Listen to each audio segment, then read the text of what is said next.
What's up, guys? I'm Tom and welcome back to the channel. So we're back on this barn dominium project. Yesterday we built a bunch of bulkheads and stuff around the ductwork, but now it's time to get back down to the plumbing. So, I'm a plumber by trade. I have about 23 years in, the plumbing field. In most of my career, I grew up doing copper, soldering, and then we invested in the Pro Press, and I'll show you that here in a bit because I'm doing a little bit of everything in our house. This Uponor PEX A, if you don't know anything about it, what's nice about it is it expands over top of the fitting, so you get your full volume of actually like a 1/2 inch in diameter, the diameter of a pipe. So whenever you use regular PEX B, that's whenever you stick the barb fitting in and then you crimp it. I actually did some of that in this area because I couldn't get a good transition fitting going from copper to PEX, and I didn't feel comfortable with what Uponor offered. So I'm going to show you how this goes together here, and then I'll show you a couple sections through the house where I did Pro Press, and then one section where I did PEX, and then you guys let me know what you prefer, and at the end of the video I'll tell you what I prefer. So some of the things with this Uponor, and I'll be honest, we've had this in our business probably for 6 years, and the other crews use it. It's just, we do different divisions of work, so I'm more of like the grounds guy, digging, and stuff like that. So some of the guys, like my dad and his guy, they use Uponor all the way up to 3 inch. This is 1/2 inch. That's all you need for supply. For this is going to be a laundry tub out in the garage, but I'm going to show you how it works here. So you get these collars here, and you stick it over top. And make sure it's seated all the way in there. And then I'm going to slide this one out of the way because this is some of the reason why I'm not a big fan of it, because you have to hurry up and do everything. So, they say once you get the full wedge in there, then you cycle it at least 2 times, 3. A lot of guys say the less you cycle it, the better chance you have it to seal better. So you got to make sure that this thing here is clean of debris. We'll stick it in here like this. So it's fully seated, so we'll do 1, 2, 3, just to give some extra time. And then come across here, and then you make sure that it's pushed all the way in. So this is floating here. I was always taught hot, high. So try to keep your hot on the high hole, cold on the low. It doesn't always work out that way. Hot left, that's what we were taught in plumbing school. So I'm gonna get this piece here. I'll cut a piece down to here. We'll tie these in, and then we'll go for a walk, and I'll show you a total of 3 different styles of plumbing that's legal in 99% of this country in the plumbing code. So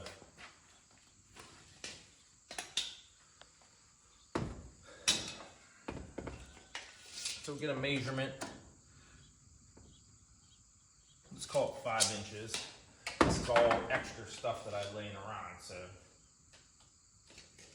try to cut off all your pieces instead of cutting off the new roll. I always just try to eye it up, make sure it's going to be good. And you get these nylon couplings like we talked about. Make sure they're seated all the way. So this is all out in the open, so it's pretty user friendly. So this is where you got to make sure you don't back yourself into a corner. So since this is rigid and screwed to that board here, and there's some flexibility here, I'm going to go with this piece first, then I'll go this piece, because then I can pull it up over. It'll probably work either way, but that's the way I'm going to do it. See how that wasn't always seated? There you go. So it's seated now.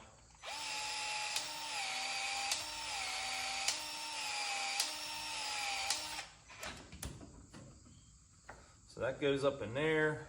And while that's shrinking, you can look it up online. It being hot out, it's not really that critical, but whenever you're in like real cold climate, you actually have to wait for this to shrink before you put pressure on, because it could blow apart. So I'm not really a fan of that too, but this being our house, I wanted to try something different. What sold me on this was the full flow. I obviously have copper in stock, and we stock tons of Pro Press fittings. But here lately, I don't know what's going on, but I've been cutting a ton of copper up that's getting pinholes. So I don't know if it's the chemicals they're putting in the city water to kill bacteria, if it's eating the copper. So I just want to try something different. Worst case scenario is I have to cut it out and fix it. So we're going to expand this one.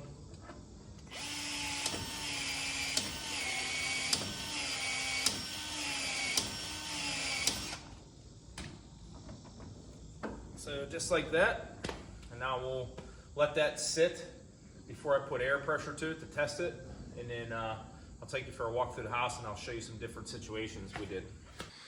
So if you look back in some of the older videos, I could put the links down. I ran a ton of conduit underneath the concrete floor, and this was for one of the purposes. So you could see the full length of the house is like 90-some feet long. So the water comes in the front corner over there, and then I ran a 1-inch water service line over here. I was going to use it for a sleeve, but then I decided to use it for full volume. So you could see this is the conventional PEX. I stuck a PEXed barb fitting down in there, and this is 1 by 3/4, and then I transitioned to copper. I put a little bit of fall on this because that goes out to a hose bib, and then in wintertime, I have a valve inside the utility room. I'll shut that off and then open this up, and then it'll drain out so it doesn't freeze. So this is a conventional PEX fitting right here. See, it's a barb, and it slides in there, and then you crimp it. So that's been around for years. I've used it. The fact that this is for a hose bib and we got 1-inch volume going to 3/4, I was pretty happy with just using the old conventional PEX B-Way. So that's the hose bib we were just looking at on the inside, and you can see I have water sprinklers set up. This is very restricted, but I have about 80 PSI, so it's right at the max. But if you look real closely, the grass is starting to grow here, started germinating pretty good. So hopefully we get some grass growing here pretty good and get us out of the mud here. So this is upstairs in a 2-bowl vanity, 72-inch spread. The reason I prefer copper over PEX is just because it looks neater. You know, and a lot of people say, well, it's buried behind a wall. Why do you care? I don't know. I do. You know what I mean? I'm very, very particular about everything I do, all my pipe. You know, and I don't claim to be perfect, but I try to do the best that I possibly can. And I take pride in my work, and it's something that's becoming a lost art. You know, you go on some of these new construction jobs, and they're just so slammed together, and the workmanship is horrible. You know, so this being my house, you know, some people compliment me on my work on my jobs, and I tell everyone I do it like I do it at my own house. So, you know, I take pride in my work for sure. So, you know, if this was PEX, it'd be all wavy. And if you notice downstairs, it's wavy, and it bugs me. But, you know, there's pros and cons to all this stuff. Like I talked about the copper, I'm a little bit concerned, me being a service plumber, how much of this copper I cut out because of pinhole leaks. So I don't know if it's something that's, you know, going on with the water, the quality of the copper is not as good as it used to be. But, you know, there's nothing wrong with PEX. I believe PEX A and B, the expandable and crimp, are both good. But I chose to go with the PEX A for volume. So that was my biggest thing, is whenever you're taking showers, flushing toilets, you don't want to have a pressure loss. So this is how we did this up here, and I'll show you a close-up of what a ProPress fitting looks like. So these fittings are crimped, and I learned a valuable lesson many years ago when this first came out, like 2004.